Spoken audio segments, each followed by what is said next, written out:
The Benjamin Dixon Show is only possible with listener support. Go to www.thebenjamindixonshow.com to register for our blog and join the Progressive Army. And now, ladies and gentlemen, You're now about to witness the truth. It's the Benjamin Dixon Show. Good evening, everyone. Thanks for joining me for another episode of the Benjamin Dixon Show. I am not Benjamin Dixon. I am Brandon Sutton. Benjamin Dixon is on a bit of a hiatus until, I would say, Monday, guys? Monday? Okay. Yeah, something like that.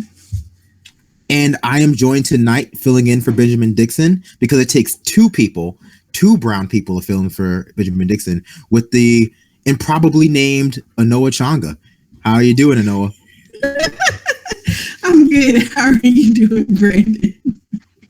I'm doing all right. Everything's fine, or not. So I just wanted to start tonight to ask you a question. What the hell happened to Keith Ellison in the past 3 weeks? I don't know. I got to pour something out for the homies on this one. Because he's making some very frustrating decisions. And I know a few of us on the channel, me, you, Ben, David, were willing to give him not necessarily the benefit of the doubt, but lukewarm support amongst the field of losers who were running for the DNC. He was the best of, he was the best of the bottom of the barrel, which is the DNC. And he's proven himself over the past 2 or 3 weeks to make a lot of subpar decisions out of nowhere for seemingly no reason. And go ahead. No, please. I want to hear your input on Well, I was going to say, we talked about this a little bit to some extent on Sunday on Politics and Grits. If you guys haven't seen Politics, listen to us on Politics and Grits. Definitely check it out. We have 5 episodes on lock so far. But I get the argument. People saying he's playing the game. He's trying to win. The establishment, some of the establishment is against him. Some of them are with him. He has the support of all these people, blah, blah, blah. But he's making, like you said, he's making some very questionable choices. I mean, one of the things that, of course, has been on a lot of people's mind today has been the tweet of an old ass, biased propaganda article about, believing 2 decades of Republican lies if you believe that Hillary Clinton is corrupt. I'm like, who the hell is running your account? Because I find it really hard to believe that Keith Ellison, who was thumping hard for Bernie Sanders at the time that was written, actually tweet that shit out himself. I'm having a hard time believing that. But even if someone else did tweet it out, why the hell are you not monitoring what's going on with your social media? And why don't you know what's going on with your people and what messaging they're put out? Because here's the thing. Dem loyalists fucked up, right? They lost this election. So pandering to Dem loyalists and pandering to what Dem elite contributors want is going to get you what exactly besides, okay, you get to be chair of the DNC. Then what? Debbie Wasserman Schultz did that. She got to be chair of the DNC and we continue to lose seats. The only seats that she made sure were kept was her own, right? And her few pet people. Like Tim Kaine was head of the DNC and we lost seats. So kiss an ass to those people. What does that matter when you people are losing anyway? So you could actually usher in a new age by doing things differently. You're not going to do things differently by doing the same old. And it's great that he's doing his little man of the people speaking tour and stuff now. But what happened in Florida? Because can't nobody who's going so hard for Keith talk about Florida, and can't nobody talk about that tweet. That tweet is insulting because that article is not even legitimate. The article is not even factual. It's BS. And it dismisses actual real criticism of Hillary Clinton, which is what happened to us all throughout the primary. He has done nothing but double down and try to kiss the ass to people who don't know what the hell they're doing. Well, the article is part of the article is part of a larger pattern that we've seen emerge on the establishment left that seeks to put forth a position that there is no legitimate criticism of Hillary Clinton. There is simply no legitimate criticism of Hillary Clinton. If you are criticizing her, you are Republican or you are a misogynist, and those two things are sort of intertwined in their head. Basically, if you are supporting her, you're not a misogynist, regardless of any of your other qualities or your other past problematic behavior. Cough, cough, Bill Clinton. God, are you serious? Yeah. And so it comes down that Hillary Clinton is providing a blank check for a lot of these problematic people to prove their progressive bona fides, to get their big not racist, not sexist stamp. But when it comes to Keith Ellison, I don't know what game he thinks he's playing. The only game I think Keith Ellison could be convincing me he's playing is that he's actually trying to destroy the DNC. Like this is some kind of deep plot to wreck the DNC the way they wrecked Bernie. That he's still completely salty and he's playing a real long, deep con. These decisions don't even make any sense. And I'm, starting with his, again, a lot of this is over Twitter. Starting with his Twitter accounts, blocking Erica Gardner for some reason. Right. That was like the first step, and then his support of Biddle in Florida. Was it Biddle? It was Biddle, right? And now this sort of regurgitation of primary and general election talking points that fundamentally lost Clinton the campaign. It's like this lost her the campaign, and now he's regurgitating it. It reminds me of this analogy that I've heard Sam Cedar use on his show of Michelle Bachmann in her response to the Obama State of Union address, where she was talking to the Tea Party camera to the left, and the rest of America was watching on a camera facing this way. And so she's sitting here talking to the Tea Party and to the rest of America, the rest of the Republicans, the rest of, the sane people out there, for lack of a better word. She seems crazy. And this is what it seems like when you're watching talk to the Democratic establishment now, as he seems to be, catering to them and their ideas, to the rest of the left, to the rest of us, to us progressives, to us Democrats who are interested in a more substantive of what happened. Although what happened is obvious. Clinton was a historically weak candidate with a lot of baggage. So I don't know what insight can be given here. He seems crazy, or rather he seems stupid. This line of establishment thinking, establishment pandering, and establishment propaganda, he seems crazy. And I'm kind of just waiting for the putting out anti-Russia propaganda to start equating everything to being Russia. And I feel hurt a little bit because I sort of spoke out in favor of him. And again, give him the benefit of the doubt. He's not perfect, but he's better than Howard Dean. He's better than Tim Kaine. He's better than a lot of these problematic figures, only to be, Obama again. Thinking about him being another Obama and another identity politics pick. They were right. And apparently they were right. Because he Obama'd us. He fooled us with his, you're right, his man of the people. I'm gonna roll up my sleeves, get my, talking about the churches, and he let me down, although I wasn't too invested in, to be honest. Well, I don't regret anything that I've said in quote unquote defense of Keith Ellison. I've never been a huge diehard Democrat to begin with, right? So things I've said have been like when everybody was like, oh my God, he has Soros connections.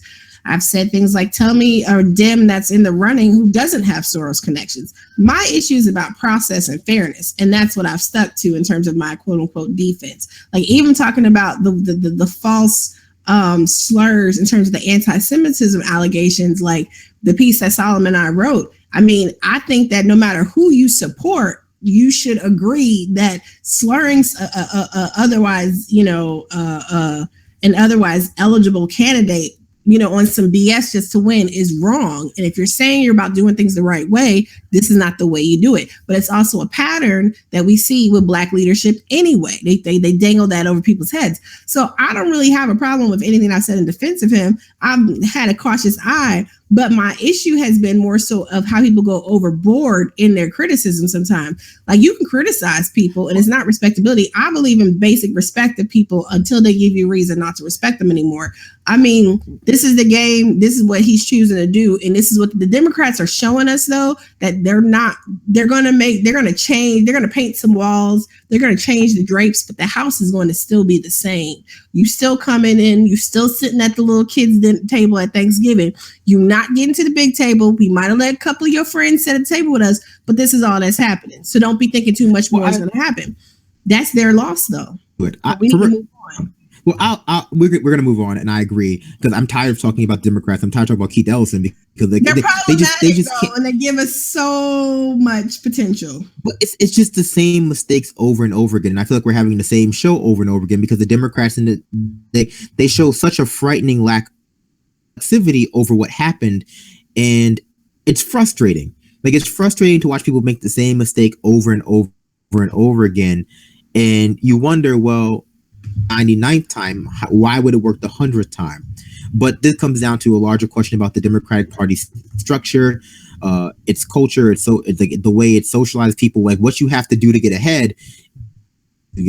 But I will cop to the fact that I think I might have defended Keith Ellison a little bit more strongly than I should have, simply because people like Haim Saban didn't like him, and I was like, okay, well, maybe I might succumb to the Anti-Defamation League, where a little bit of the friend of my enemy of my enemy is my friend type of thing. Exactly. And Amy Siskin, you know what I'm saying? Like, I mean, but honestly, it doesn't matter to me how problematic he is as a liberal, as an alleged progressive. I do have a problem though with people acting like this hero worship. Someone said this earlier. We need to get away from hero worship or the savior complex. People are acting like somehow Keith Ellison as DNC chair is just going to magically make everything better. You still have all the problematic ass people involved with their hands and things. What's really problematic about that tweet and that article from earlier, what's from the Daily Blanter from back in January, is extremely dismissive, extremely derisive this is prior to the primaries, right? That article. But it also undermines a lot of the positions, even now, right? As Camp Clinton refuses to take any responsibility for the disaster that was the general election, right? It's everyone else's fault but theirs. And now we have, someone who's supposed to be and he continues to make excuses for her all throughout or whatever.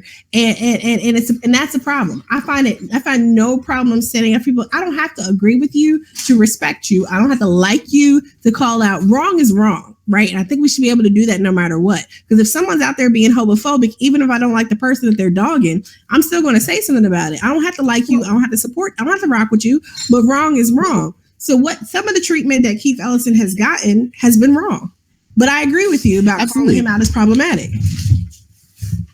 Look, we do have that problem in this country. We are hesitant to label people basically what they are, and I mean not with anti-Semitism. Some people are very eager to label things as what they are, but when it comes down to problematic behavior with problematic ideology, we can be a little bit in some ways. We can we say well, this person says a lot of racist things, but are they a bad person? It's like, yeah, especially when it comes down to these people who lack accountability.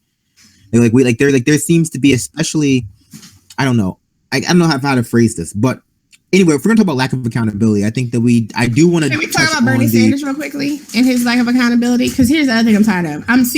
For everybody that jumps on Keith Ellison and dogs him out, see, this is where I get defensive though. Like, everybody can dog out Keith Ellison, but Keith Ellison is Bernie's boy. Keith Ellison has taken Bernie's lead in terms of supporting Hillary Clinton and getting on board and all that other stuff, whatever. And he's taking it to another notch. Despite everything that's going on right now, that's questionable, that's rising about Keith Ellison, Our Revolution, Bernie Sanders, and many others, everyone's doubling down because we all got to get on board and we got to pull it together. We got to do this. We got to do that. I'm a rebel. I'm a real rebel. I'm not one of these fake Center for American Progress rebels. I'm not one of these fake revolutionaries. Like, seriously, I don't care if you come with money in hand. I'll burn I'll burn the whole damn village to the ground, just to prove my point right. And y'all can be out here like, well, Bernie needs to do this, and Bernie is not God, okay? Bernie's not God, and there are people who out there who act like Bernie is God and that his word is bond. It's not. It's not. He's let you down and he sold you a pipe dream that is not coming to true unless you work for it and get it through your heads that we built this. We built this city. Bernie didn't build this city. We did. He gave us a good message to rally around, but we did this. So Bernie and Jeff and all the rest of them, they don't get to take credit for this. They don't even understand this.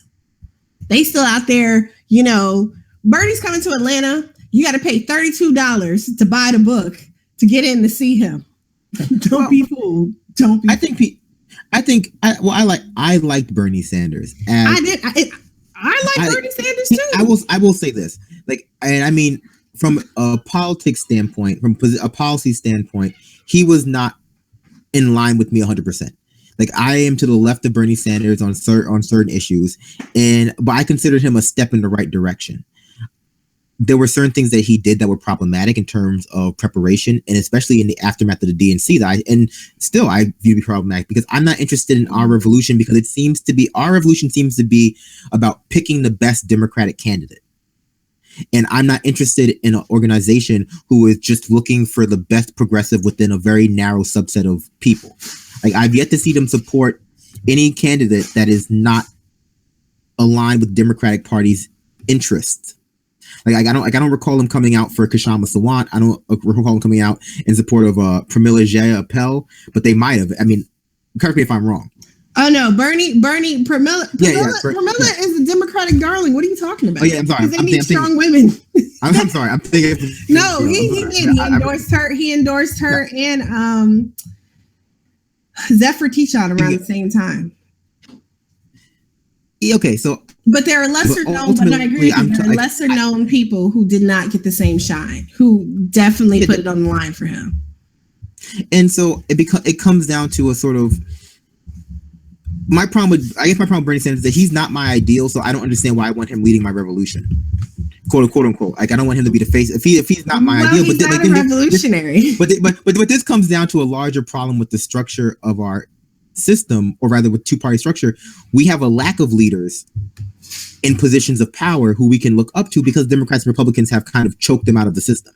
Mm-hmm. So when we're talking about who's going to run in 2020, who's going to run in 2024, we are already having our choices limited by a set of, I would say, expectations for what a candidate has that limits that to basically Republican and Democratic establishment members.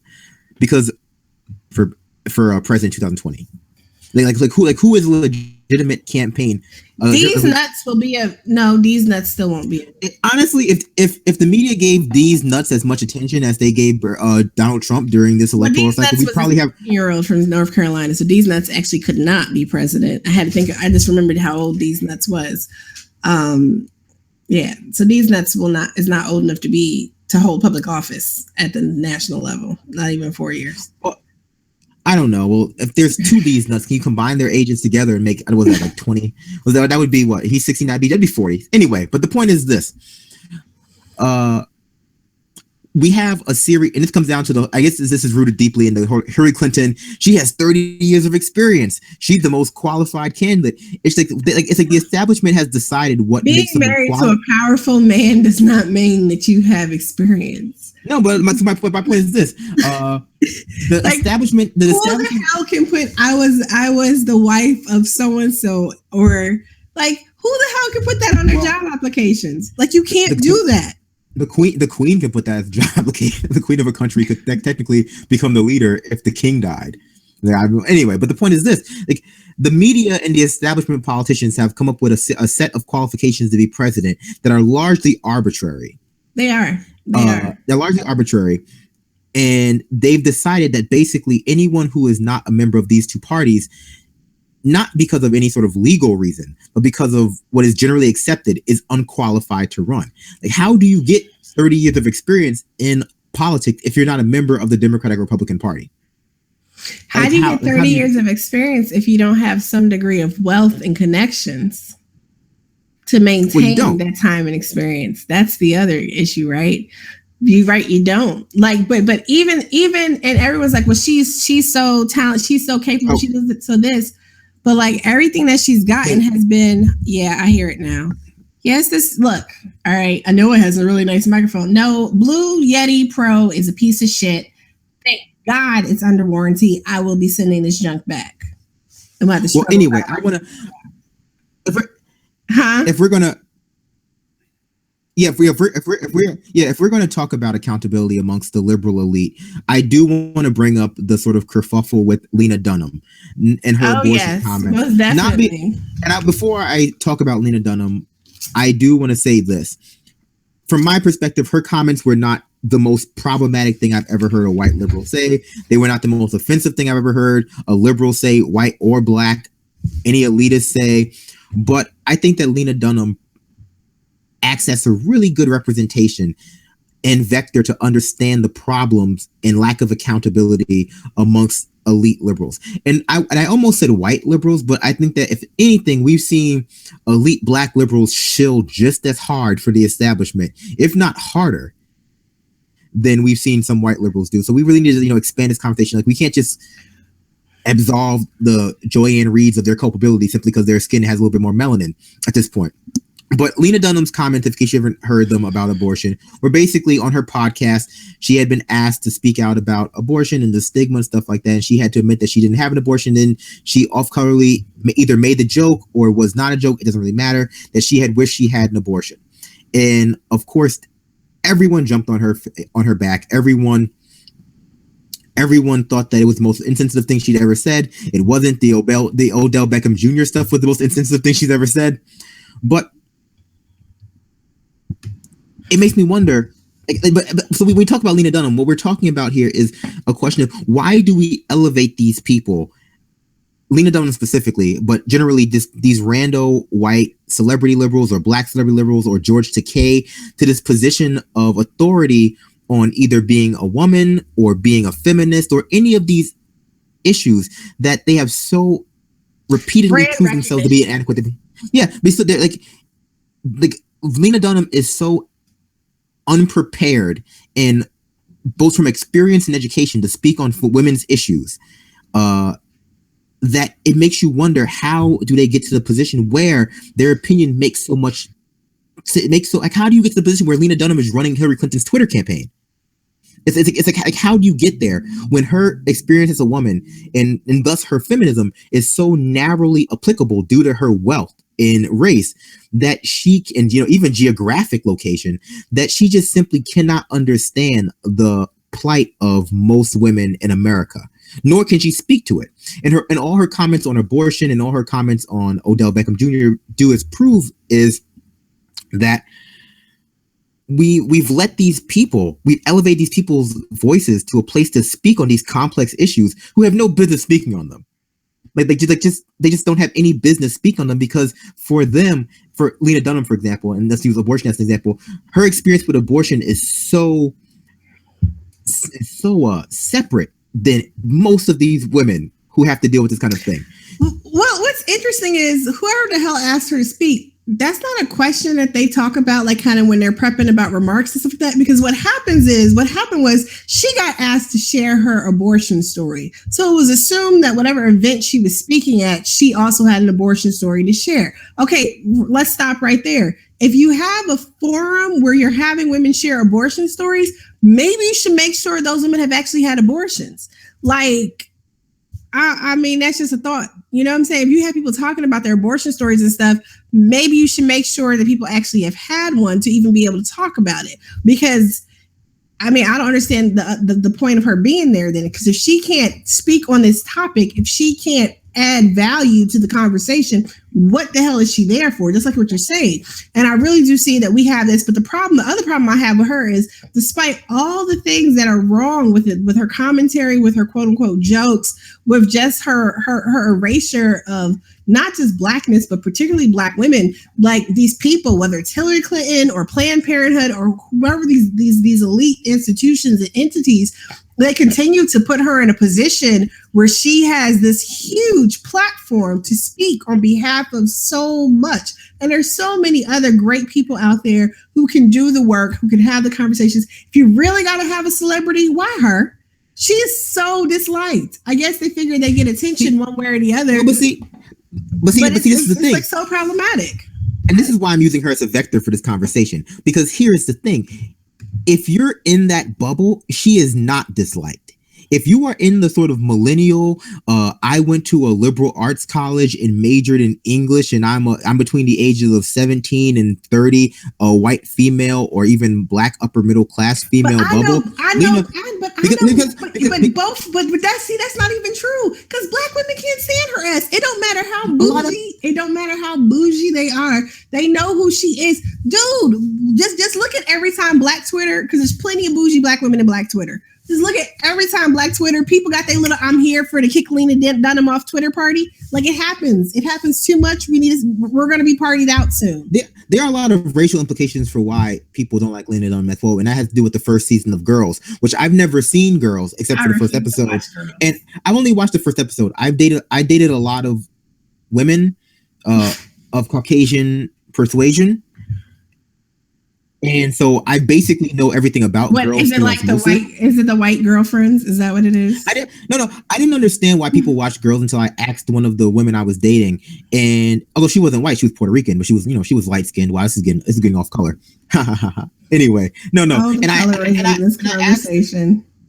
And I asked her why do people like this show? Because she watched it all the time. And she said, well, if you went to a liberal arts college and you majored in English, this is exactly, it's not that the show itself is that great, but they kind of want the success that Lena Dunham has, and that kind of undeserved success. Great. Her show isn't that funny. But if you kind of, if you're kind of funny, you have kind of the opinion that you're funny, you kind of want to be Lena Dunham, at least to them. I know plenty of white women who do not like that show because they find it problematic. But the people who do kind of not necessarily, you can have shows where the writer is problematic, but you like the show. Wait a minute. I'm sorry. So on Twitter, the Honeycomb said, so Ellison's line on Biddle is that he didn't know he had money when he met him, and Biddle met Ellison with a plan. This is pathetic. When the Biddle endorsement was brought up, Ellison told us at the town hall not to repeat smears. What? I'm kind of done with Ellison until he proves that. I'm over everybody. We need a coalition government. Because at this point, it becomes hard to understand whether these people are stupid or corrupt, or either they're stupid, corrupt, or they just are incapable of being held accountable within the bubble they live within. This goes back to Lena Dunham, where she has made her apology. She's made her apology in a bunch of little thought pieces on random on random websites like the Daily Beast and CNN, and I'm sure Jezebel have come out with their own white woman defense of white feminism and how we shouldn't hold Lena Dunham to these high standards, and it's just we should not hold to these high standards. I totally agree. But if we are going to elevate her voices, if we're going to elevate her voice and allow her to speak out on these issues as though she has some kind of authority to speak out on these issues, then we actually do have to engage very critically what she's saying. We can't have it both ways. We can't elevate the voice of Lena Dunham and go, oh, she's so thoughtful and smart and funny. And then when she makes constant mistakes and constant missteps and constant offensive statements that basically offend everyone, we come up with excuse after excuse for why it's not her fault. And this comes back to our conversation about Hillary Clinton. Society is made in a way to absolve the elite of their sins and to assume innocence with them, no matter how much they fuck up. Oh, I'm sorry, excuse me. No matter how much they fuck up. I know I said it twice. That was a joke. And so it comes down to how many times you have to mess up, whether you're Lena Dunham or Hillary Clinton or Joyanne Reid, or I would even say Jamel Bowie, or any of these sort of minorities within the liberal establishment whose voices are being elevated as though they are an expert on the problems of all minorities or all oppressed people, because we've established that women aren't technically a minority because they make up 51% of the world, but whatever, all oppressed people. But we can't actually judge them when they mess up and misspeak on the issues of colored people, on the issues of minorities or issue of women. All we can do is sort of pretend that they are still experts, no matter how much they mess up. That they have all this experience, and when it comes time that we have to ask as progressives who have now seen the folly of identity politics, what we have to do is start calling out these, for lack of a better word, shills, whether they be women or people of color or LGBTQ people who are advocating for a version of feminism or anti-racism or anti-homophobia or anti-Islamophobia or whatever that is not critical enough of the system, the economic structure that is the true cause of these problems. Because we have a lot of people, and I guess the best example of this, of these problems being filtered through this neoliberal elite minority lens, is the bathroom bill, for lack of a better word. Because how did a bill that has so many implications for workers' rights be filtered down to its most base, I don't know, identity elements? And the reason why is because the people who are coming up with these articles about it, they don't have the kind of education or experience, but the workers aspect of them making a difference. But they don't care about the workers aspect because it's beneath their pay grade. It's beneath their life experience. Like I absolutely agree. You know, we have people who are positioning themselves as voices, as representatives, who actually do not have the mental dexterity and capacity necessary to actually tackle. Like, you know, everyone talks about how are we going to defend ourselves in Trump's America. They don't really have what it takes to not only defend us, quote unquote, in Trump's America, but actually to move the needle towards making things better in America, period, right? Regardless of whether it's Clinton's America, Trump's America, whatever America we're talking about, because they ain't did shit in Obama's America, right? We've had millions deported. We're bombing how many countries right now? I mean, we have people with poison water all across the country. We got all the stuff that's been going on, whether it's been Clinton, Bush, Obama, no matter who it is. These same people have been sticking there with their hand trying to see which way the wind blows, to see like what team to jump on. But now, you know, we have Trump, who's Sir Evil, and we're all just supposed to kind of get along and just come together, and we're going to fight. What the hell are you fighting for? What are you fighting for? And you're fighting in the Orange Menace to do what? And so it behooves us as, and I hate to call myself the true progressive, because I don't believe in true progressivism. I don't believe in... I have a secret. I'm not really a progressive. I'm a leftist that gets shit done. I do what I want to do. I do what I want to do and call it socialism. But whatever. I do what I want to do and I call it socialism. I like money. Anyway, the point I'm making is this: it behooves us as people who are interested in forwarding some sort of leftist agenda or progressive, whatever you want to call it. It's irrelevant. Let's be honest. It's completely irrelevant because your ideology is going to be based largely on your experiences and what has, you know, it's going to be filtered through the lens that has been the past, your life, whatever, your education, et cetera, et cetera, et cetera. You can call yourself whatever it is, but what we need to start asking ourselves about our leaders is, well, how do they know? Like, how do you know what the plight of the black people are, the blacks? Like, how do you know Hillary Clinton? How do you know Joyanne Reed? How do you know Don Lemon? Like, because you sit there and you pretend as though you're an expert on these issues, but largely you exist in a bubble. Like you talk about in a progressive bubble of New York City. New York City is not a progressive bubble. There just happen to be a lot of progressive people who live in New York City.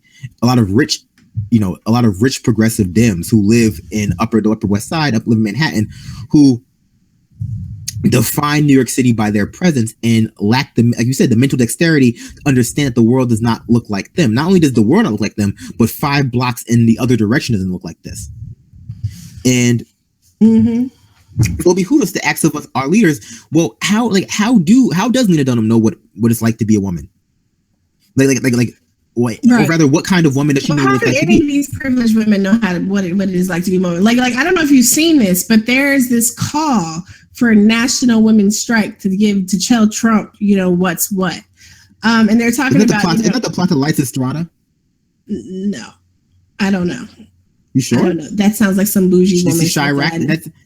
No, I did not see that. Lights Estrada. That's the plot. No, I'm so sorry. I don't know what you're talking about. That's the plot to Lights Estrada. Chirac is black. No, the plot that was women were withholding sex or whatever. This is a strike. Like when people aren't doing paid work, people aren't taking care of their kids, they're not taking care of the households, they're not doing anything, they're on strike. They're all going to congregate and show Trump what's what.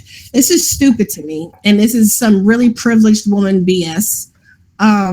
I don't know what the hell taking a strike from my family is going to do besides leave my kids unattended for 2 damn days. Like, that's just the dumbest damn BS. My partner works damn near 7 days a week. when the hell do I get to go on strike and leave my kids? Like, I mean, my kids are teens, but still, like, it's just really dumb. And I was trying to understand a little better what their point was, but this goes back to the same thing about the Lena Dunham. People are out here trying to do stuff, but it's like, do you actually have the capabilities of doing what you're doing? Now, that's not to say I don't believe in people rising up and taking leadership where they are. You know, we need that. We need people to rise and be leaders, but you need to play your position. Here telling people they need to be going on strike from their lives. What do you think Donald Trump gives a damn that you're not making your husband dinner? Yes, I do cook twice a week minimum. I try to cook for him. Why? Because he works off the side of buildings and he works 7 days a week sometimes. Like, well, I mean, like, you know, that's real stuff going on in our family right now. But like, I'm an amazing cook. But no, my larger point is this. We have to be wary of leaders on the progressive side more than leaders on the Republican side, because I don't care about I don't know what they do. They're crazy over there. I mean, sorry, whatever. But we have to be wary of leaders who claim democratically as well. Although I'm not really interested in the Democratic Party at all at this point, because Ellison was their last great Muslim hope, and he kind of effed that up immediately.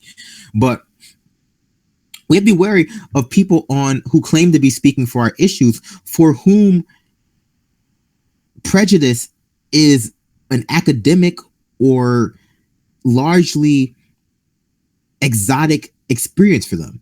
Because a lot of these people, and I think Lena Dunham is the example of this, for them, like the plight that some women have to face or the plight that some Black people have to face, like they're just tourists in that. It's like they are they are tourists in the oppression of other people, and that makes up their entertainment, that makes up their media, that makes up their academic research, but it does not make up their lives. And so it's not an experience they have. It's a place that they escape to from their lives to occasionally to either feel bad for some kind of emotional feeling. We all enjoy a little emotional masochism once in a while, but so they watch 13th and then they go home and drink a bottle of wine and talk about something else. And those are the people we have to. Which is good, because we need that white guilt money. Which is great. We need that liberal guilt money. Which is great. Which is great. But they can make those donations, but they shouldn't be leading the charge, because ultimately they lack that sort of deep, intimate understanding of what oppression is like, and they will simply revert to defining racism and sexism and homophobia through the lens of their own experience. And this is where it comes down to, like, there is no such thing as faux feminism. There is no such thing as faux anti-racism. There is no such thing as these everyone is quick to call something fake or pure or right. And, usually that's my thing is right and your thing is wrong. But there is only feminism and anti-racism and anti-homophobia and all these other words or anti-oppressive movements that are more or less generally applicable to various parts of the population. And when you look at people, look at the feminism of Lena Dunham, it is very, very narrowly applicable. Vapid. What's the word? Yeah, vapid is a good word. Shallow. Sexless is a good word too, but I mean, devoid of economic import, and that's not by accident. It's not by accident on the part of the media. It might be by accident on their individual part, because that's just their lives. You wouldn't let her grind up on you. You would, if you saw her at a party. You wouldn't. No.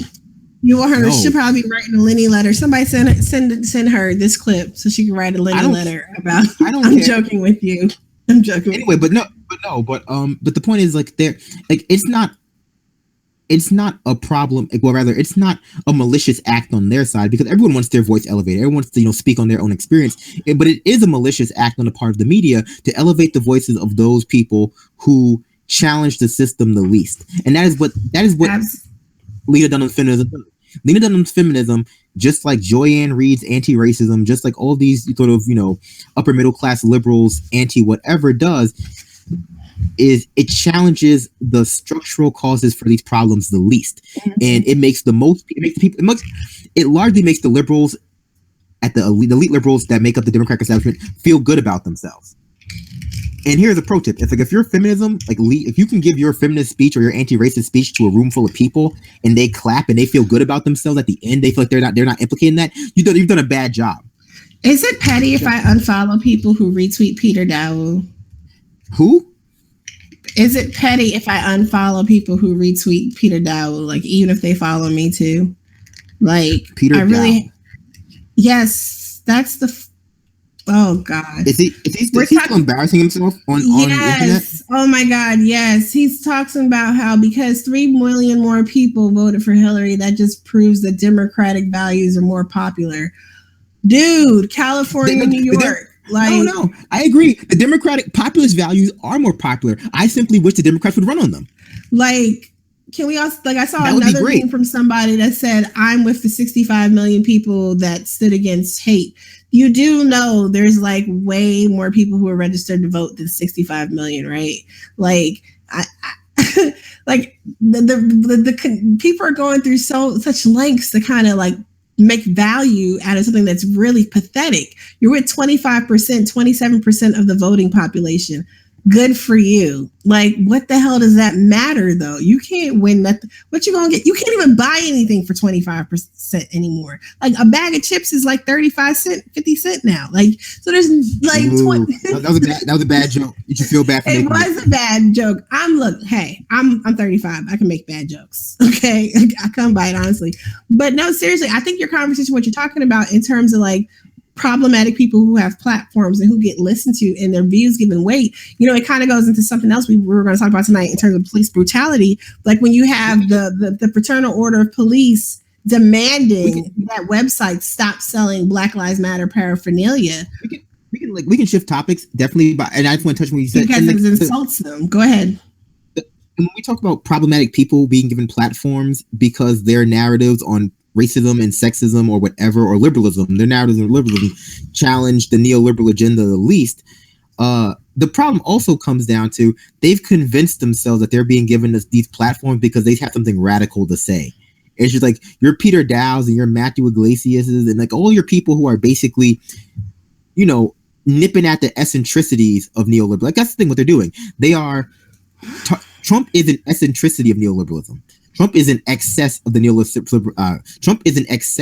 neoliberal system, but Hillary Clinton was that neoliberal system, and so you have people who are very, very comfortable criticizing the excesses of American society, criticizing the excesses of racism, criticizing the excesses of sexism, but don't feel comfortable criticizing the structural causes for those same issues because that implicates them. But they've convinced themselves that by criticizing these excesses of the system, that they are actively doing their job. And when you criticize and go, okay, well, actually, I'm to the left of you, and I can tell you that, you know, whether Trump wins now is irrelevant because the Clintons have no answer for Trumpism. They only have an alternative to Trump. For at this exact moment, they look at you like you're crazy because they've been given this quote unquote position because their liberal ideas are so good. And maybe they're good at writing. Maybe they're good at speaking. They're probably better at both than I am. But at least I can understand that a large portion of why they are given these platforms is because their ideas challenge the system the least. They challenge it just enough for people to feel like it's being challenged, but they don't challenge it enough for it to actually cause any change. It's like reading one grade above your reading level. Like you're being challenged, but you're not really doing enough work to benefit yourself, if that makes sense. So it does. But I think that goes right back into what I was saying about with the police, the fraternal order of police. Like the fraternal order of police is getting elevated to this ridiculous platform. They're absolutely insane. Like you don't want people selling paraphernalia that represents Black Lives Matter because it insults you. But why should it insult you that people are don't want unjust killings to occur? Like the logic that is happening in the spread of this Blue Lives Matter movement, not just in terms of people in the counter protests, but in terms of actual attempts to pass legislation in various municipalities and in some states. We already saw this passed in Louisiana with some state level Democratic support. It was proposed by a Dem in Pennsylvania. You know, it's being proposed in places like Chicago, which is asinine considering how deep the police abuse is in like Chicago with their black sites and things like that. But I think this goes into the rest of the conversation we're going to have in terms of police brutality as we wind it down. Like, there's so much so wrong, and the narrative that has been allowed, particularly by Democrats, whether it's Hillary Clinton or Barack Obama or whomever. I mean, that town hall, I go back to that town hall all the time. This summer was a great opportunity for Obama to do something great in terms of correcting fallacies and really setting the tone for a conversation. But all he did was double down on false rhetoric and problematic narratives. And Hillary Clinton has done the same exact thing. And this notion that somehow, it's about mutual respect and, people just got to respect law enforcement and this type of stuff doesn't happen. When people are shot and murdered in the back, when people have evidence planted on them, when people, you can get into conversations about whether or not someone running away means something or not. But oftentimes it's because people know cops aren't trustworthy in certain situations. Now, I personally, with rare exception, have never had really a bad interaction with the police, but that doesn't mean that, other people are not, similarly situated or whatever. That's because I tend to live in integrated or predominantly white neighborhoods where the police really aren't around, right? So that's what I chalk it up to. If I lived in a more heavily concentrated urban area, I'd probably have way more interactions with the police than I have. Besides a few times I've been pulled over.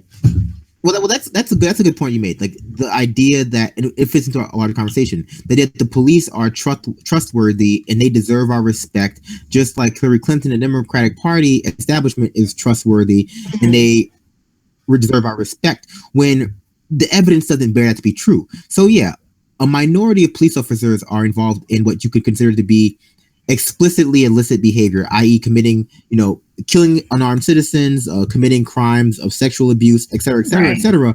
But when quizzed about it, about 2/3 of cops would say that if they saw something, they wouldn't say something. Right. And that's a problem.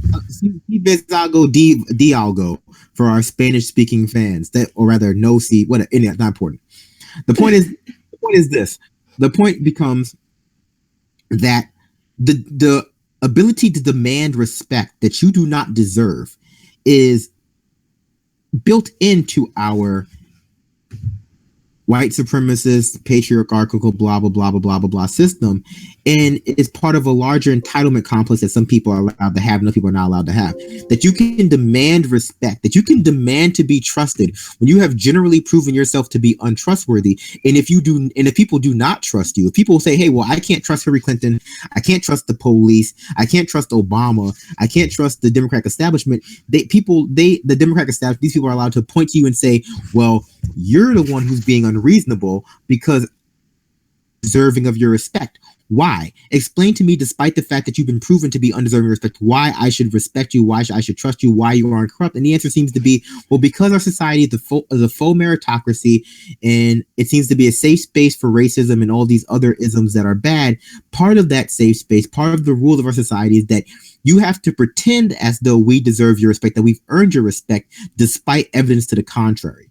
Like if you point out the fact that we have done things that are inherently untrustworthy or corrupt, you are breaking the rules. And that's problematic. Like if you point out that Hillary Clinton is inherently untrustworthy, inherently corrupt, that seems to be that makes you persona non grata. That makes you a person that's rude. If you point out what they've done, that is rude and it is unallowed. And that is so frustrating for me personally, because I'm sure we've been in positions where if we point out to somebody, hey, well, you know what? You did this. I don't trust you. Trust is earned, not given. And you've lost my trust. They adopt the position that, well, for some reason, I'm just allowed inherent trust. But the Fraternal Order of Police Officers is at best a white supremacist group. Let's be honest at this point. Yeah, Fraternal Officers, they're not a hate group. What did the Southern Poverty also say about this? It should be. We need to look that up. It should be. They should be, because they're not just a union, right? I mean, they're a fraternity. They will. I mean, and the worst, I would say, the New York, city police.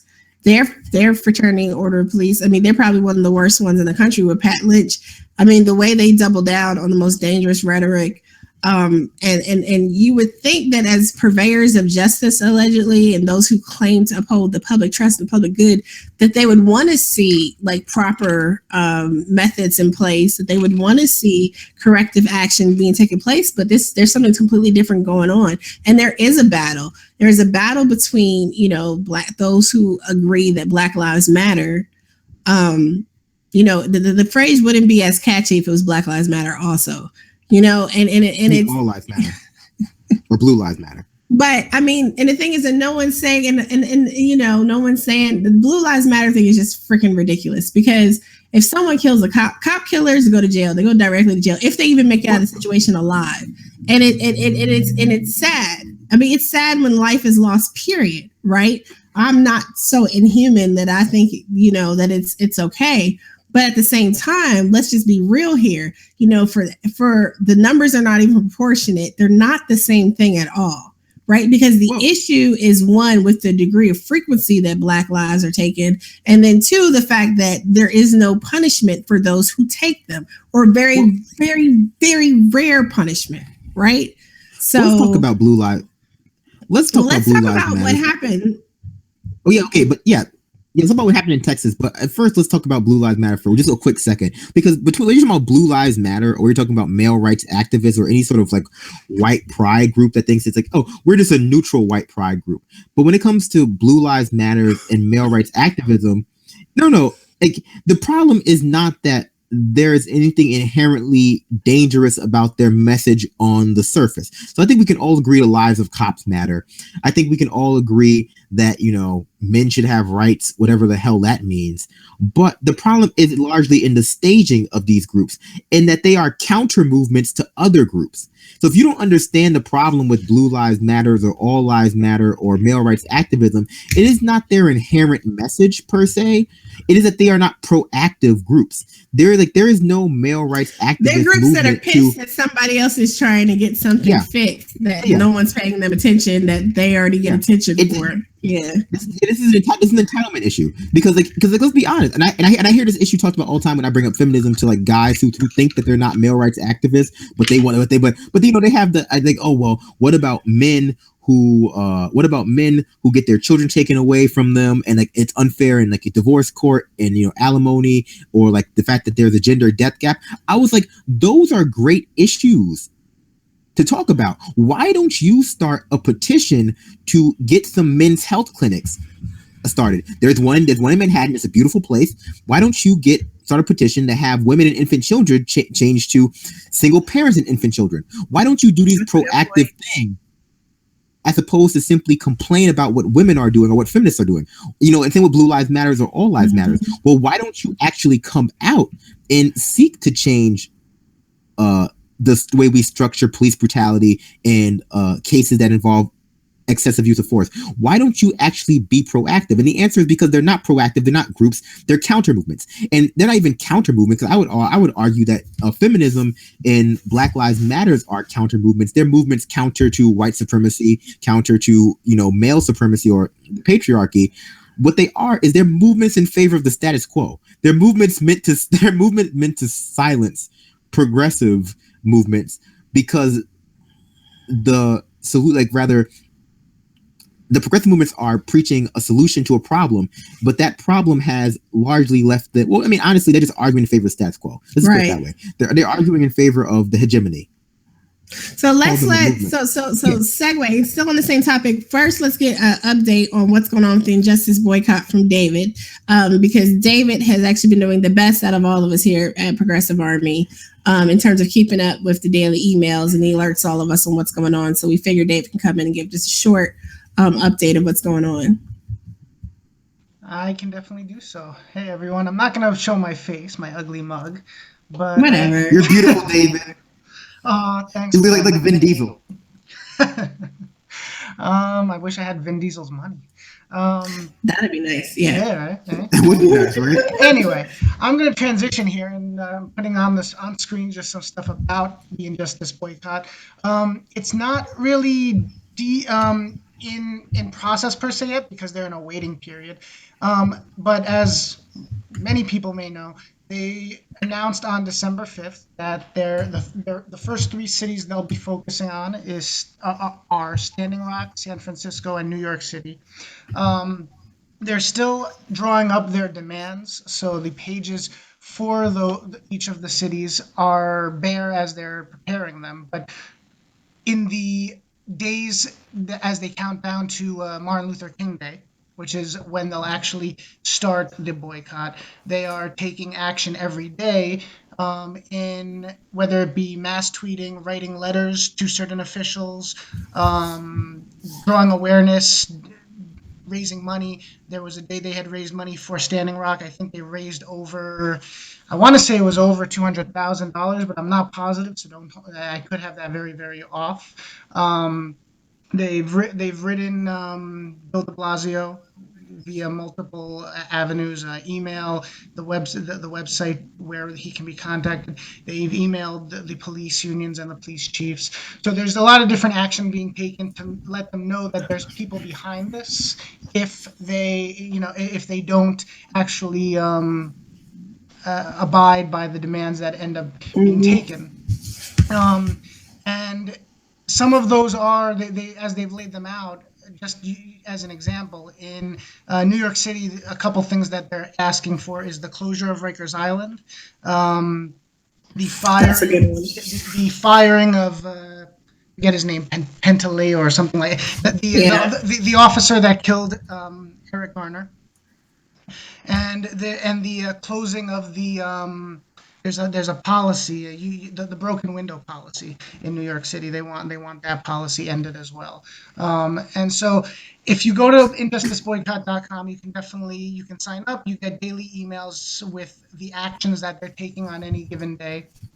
And you'll basically be subscribed so that you know what's going on every day. As on Martin Luther King Day, they'll be actually enforcing the boycott. So there's going to be protests. They're actually going to be boycotting any certain corporations and local governments and tourism where this stuff's not being followed.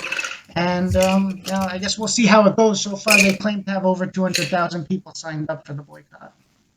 Wow, that sounds like we'll definitely be keeping a close eye on that. To the Rikers point, that's a really strong point. I saw some statistic. I think it was like 80% of the people being held at Rikers are being held because they can't afford to be there, not necessarily because they're actually guilty of anything. They're held because they couldn't make bond.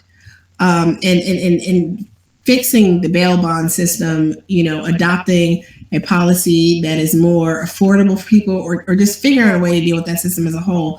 I sent out a link a while back about the Chicago Bail Fund. Different cities have been able to do some stuff to help people, but there are a lot of people who languish in our system because they can't afford it might be a stupid ticket or whatever, but they can't afford to get out. That was also a plot in Queen Ship. But whatever happened to the right to a speedy and fair trial? Yeah. What is that? That's in the Bill of Rights. That's the. What is that? I'm just saying, you're supposed to get right to counsel and right to effective counsel, and that's been interpreted, various ways, and in places like Louisa or whatever.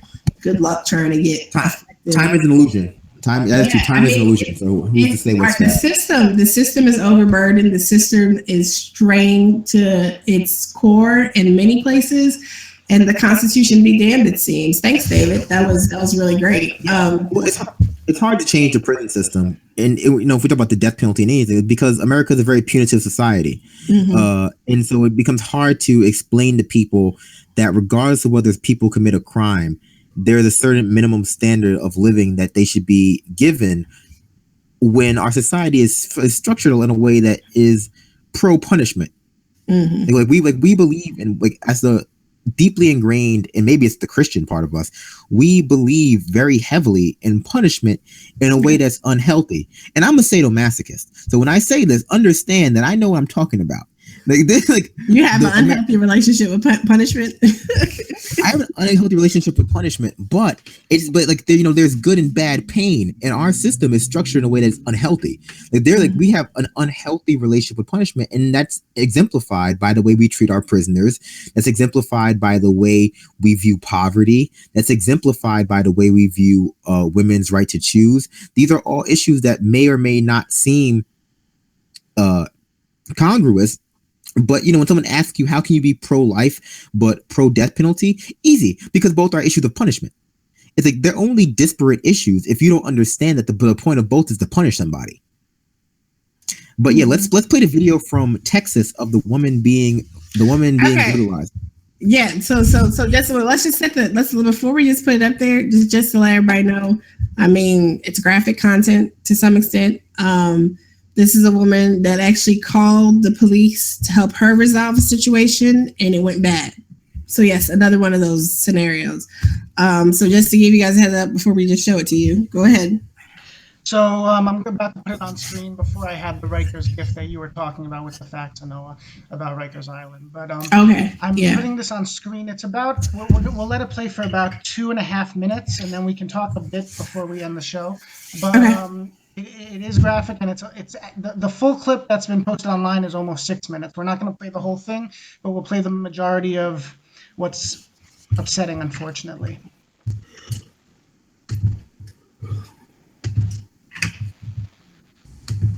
My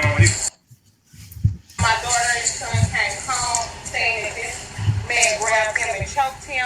I came around her and asked him, I said, why did you put your hands on my son? He said, oh, he threw some paper. I said, and I told him to pick it up. He said my son didn't pick it up. He defined him, so that's why he did it. Instead of calling him home, he said, but y'all don't even live here. It doesn't matter where we live. You don't have the right to grab and choke somebody's son. That's not his wife. No, his wife is nobody. So I have a problem with that. My son is 7 years old. You don't have the right to grab him, choke him behind no paper that he threw. What you should have done, because we have been living here for years, so you know that my house is a door in between yours. You could have came to me. Don't put your hands on my son. Why don't you teach your son not to litter? He can't prove to me that my son littered. But it doesn't matter if he did or didn't. It doesn't give him the right to put his hands on it. Why not? Because he don't. You are loud. Who's that? Because he don't. This man just asked my mama, why does this white man not have the Why would you ask me, why don't I teach him? You don't know what I teach him. And you don't, whatever you teach your kids don't mean that they go by your rules when they're not in your sight. Because you just piss me off telling me what I teach my kids and what I don't. If you keep yelling at me, you're going to piss me off. I'm going to send you to jail. Okay, you're not, okay? they don't shoot that we are on live. Don't grab her. Don't grab her. Do not grab her. Do not grab her. You're on live. You're on live. Don't move, mama. Move. Shut the fuck up. Don't move. Don't move. You're on live. Everything you just did is on live. I promise you that. I promise you that. You on live. Bitch. You on live. Bitch, I'm glad I just went live. Bitch, you on live.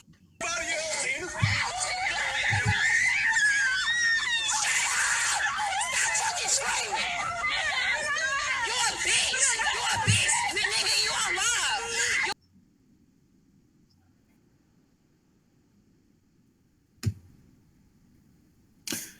So yeah, why isn't Lena Dunham tweeting about that?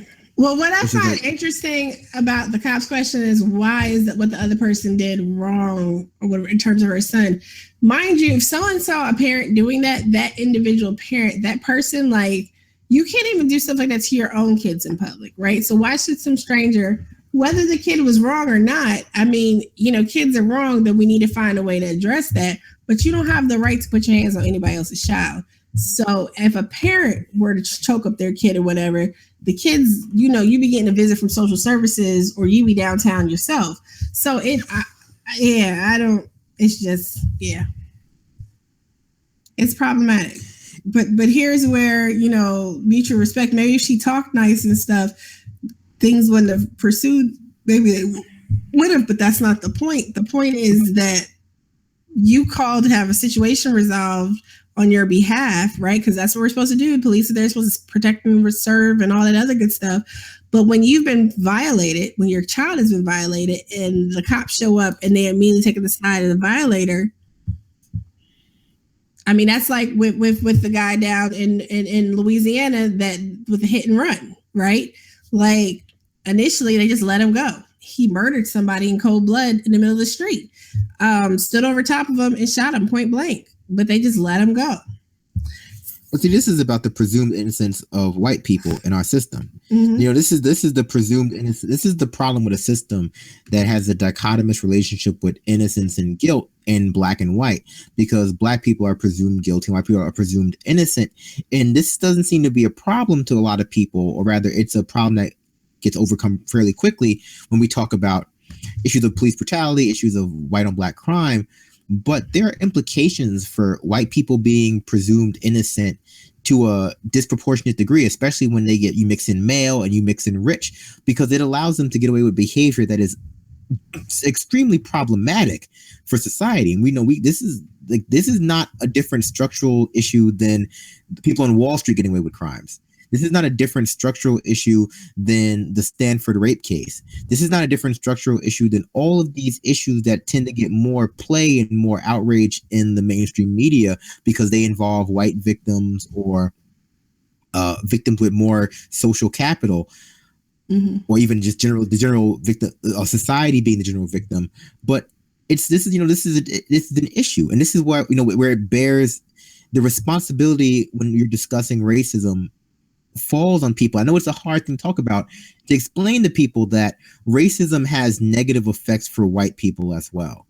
Racism has negative effects police brutality has a negative effect for society as a whole. Sexism has a negative effect for men. Like, you don't do well, society doesn't do well under a racist hegemony. It doesn't do well under a sexist patriarchy, because functionally it means that there are structures in place that trap people into roles they don't belong in, but also that allow people to get away with behavior that is generally unacceptable. That we can all acknowledge this was unacceptable. Not only that, but the burden to be a reasonable person fell on that woman. It's like, of course she was upset. Someone choked her kid. I would be upset if someone choked my 7-year-old and I called the cops, regardless of whether or not the cops would be like, I would be yelling too. This MFer choked my child. But of course, people watch that video and go, well, she seemed belligerent. She seemed upset. Yes, someone choked her child. Are you saying that you wouldn't be belligerent and you wouldn't be upset? Of course, but of course not. But the issue becomes she's presumed to be savage. She's presumed to be dangerous. All these presuppositions about her behavior and her, her motives. But if it were a white woman and her white child, and that white man was choking that white child, I hate to reduce the conversation to that. People would understand that white woman's anger. They will understand her being belligerent. Yeah. I just want to make one. You want to jump in here? Yeah, just one point is that she wasn't even acting upset or belligerent until he questioned her rather than the person choking her son. She was actually acting relatively calm considering the circumstances until this officer literally looked her in the face and asked why a stranger, it doesn't even matter who they are, but why a stranger in the neighborhood was wrong to choke her 7-year-old son. Well, he was disciplining that punk kid who, he's 7, but he's a black 7, so he must really be 14. It's just like, what? It's mind-boggling that the lack of empathy from both cops and people watching that video is disgusting, because largely people are going to forget about this, and this circles us back to the beginning of our conversation about the lack of experience with these problems, where people are going to watch this video, black, white, rich, poor, and a good portion of them are going to they're going to tourist in the emotions of this woman, whether they think she's right or wrong, and either they will agree with the fact this is a problem and then forget, or they will disagree with the fact this is not a problem and they will forget, but largely it will be forgotten. And that's why I love Black Lives Matter, because they keep this conversation fresh in people's minds. I think that's a lot of the reason why they get so much flack. They get a lot of flack because a lot of people simply want to engage in emotional tourism for a day and a half, forget for 6 months, and then do it again. Or they want to wear a safety pin. Yeah. But Black Lives Matter has kept the conversation about police brutality going for years at this point. We've been having this conversation, and they showed the fallacy they've done two things. They've kept the conversation going where normally we would exist in this cycle of perpetration and apology and forget, where it would be perpetration, forget, like apology or some press conference we forget about it. But now it's always on everyone's mind all the time, and a large portion of our population does not like that. They don't like to be constantly reminded of what America is actually like, and that's why a lot of people don't like Trump either, because Trump is also a constant reminder of what America is like, and a lot of people in their liberal bubble want to forget what America is like. And so issues like Trump, groups like Black Lives Matter, anything that prevents the conversation from being able to fall into the background of America, the background of people's lives, is upsetting for them. Racism is upsetting. So I'm just some people have to deal with. Well, I was just going to say that before you guys wrap up, because I think there was a delay there and I didn't realize you weren't done. Sorry, Brandon. But I do just want to say that as we're talking about the subject, if you want to become involved, do so through Injustice Boycott, do through your local organizations, but don't just sit here and stare at a video and say, why? I think, something can be done about it. But before and I'm going to let you guys do your closing pieces. I just wanted to, from Progressive Army and Benjamin Dixon, wish everybody a happy holiday, since we won't be back until Monday. And actually, I'm not sure that we will. We'll tweet about that. I'm not sure if we're going to be on the air on Monday or not.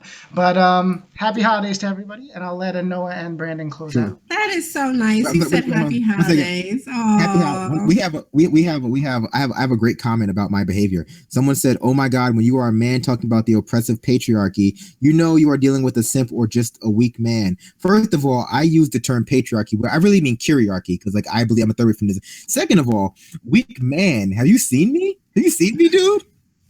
I have a 1,300 pound plus big three lifts. I can bench 360, my dude, and I'm only 180 pounds. I'm the strongest person you've ever heard talk in your entire life. And it's so. Remember Dave, when you guys used to tell me to stop arguing with the chat room? That's just the fact, dude. It's just people talk about weak man. That doesn't mean I know. Stop arguing with the chat room. The issue is I have high T, and so I don't need to project to defend my masculinity. When people look at me, like, oh, that's a man. That's what a man looks like, and so I can use, and that puts me in a privileged position. I think you look like Childish Gambino. I do like Childish Gambino too. That puts me in a privileged position to speak about these issues of feminism and Black Lives Matters in a way that some people who are more sensitive about their masculinity, because maybe they have low T, maybe their penis is smaller than mine. I don't know, really. I want. Yeah. Anyway, they used to rein me in. They're like, Anoa, you can't be doing that with. See, I don't argue about who has a bigger penis. I got the biggest one out of all of us. So anyway, no, but joking. Seriously though, I don't even know how. I'm the strongest, sexiest black man you ever heard speak. Anyway, you need to deal with it. Deal with it and get lost, my dude. As we're wrapping up, because now Brandon is past Brandon's bed. This is what happens when Brandon gets sleepy. Brandon starts getting into the late night. See, Brandon needs to have a late night show, right? Just let you have all the progressive raunch there is. But thank you guys again. As we're closing out for another week. It's been almost another year with the Benjamin Dixon Show. February will be a year for me with Progressive Army. So thank all of you always for joining us and hanging in there. I know you guys tune in and expect to see Ben, but it's the holidays. And when you have small kids, the holidays is a fun time to be family. My kids are big and they're off doing their own thing. So I have no life right now. So I'm here with you. No, I'm just joking. I do, this is not Thanksgiving, but still it's the holiday season. And I really do appreciate the people who support the Benjamin Dixon Show, who support Progressive Army. Shout out once again to all of our amazing writers, to our editors, to David Grossman and Salam Marcos in particular for leading us on this amazing relaunch of the Progressive Army blog. If you guys have not checked out on progressivearmy.com lately, please go check it out. Check out some of the brilliant articles. We're basically cranking out at least one new piece of news, straight news a day. There's also something called the Daily Splash. There's a lot of really great work going on off the air that we have. So, we have a team of writers who are amazing. And then, we got our on-air talent, of course. So I will be back next Wednesday. I won't be back before then. I'll be back next Wednesday. Still trying to manage life after getting rear-ended on the highway and my asthma attack last week. So, your girl's a little off, but appreciate you guys lots. Hang tough. And I agree with David. I mean, get involved, find out what's going on near you. There's Occupy inauguration. Check out Progressive Independent Party. That's pipunite.org. I talked with Arakel Bloss last week. Arakel is actually going to be part of a new show that's going to be on our channel starting next month, which will be really great. I really like their model of being a coalition party movement, bringing together different people who are focused on organizing and running candidates around the issues and not a particular party mindset. So that really, I think the coalition way is the way to go going forward. I really would love to see us have a push for proportional representation. I know there are a lot of people out there who are like, oh, get rid of the electoral college. We need popular vote. Nah, son. So I'm done. Handing it back over to Brandon. I feel like I had to fill in with some real content after that whole tirade about who's the bigger guy. No, well, first of all, there's no doubt. Stay focused. Okay. Stay focused. Thank you all for joining us. I'm so happy that we could spend the night with you. I'll also be back after the holidays. Next time you'll see us, it'll be Kwanzaa. So we have a lot of content ready for you. Let's discuss Kwanzaa content. I hope you're ready for 7 days of. Okay, I'm lying. I'm sorry. That was a lie. But yeah, so have a good night, everybody, and close us out, David. Join the Benjamin Dixon Show. Ready to close us out when I was saying that, but apparently there's a bit of a lag time going on. So now it's getting awkward. It's not. I'm going to speak more about my. No, you're not. Good night, everyone. Good night. Good night, everybody. No, whatever, man. If you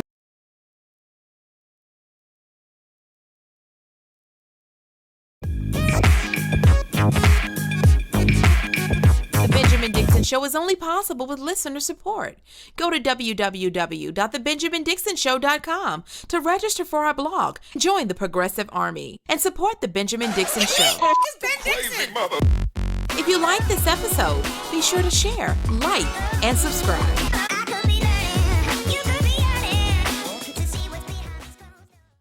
Consider becoming a Patreon. Go to www.patreon.com/The BPD Show and support The Benjamin Dixon Show.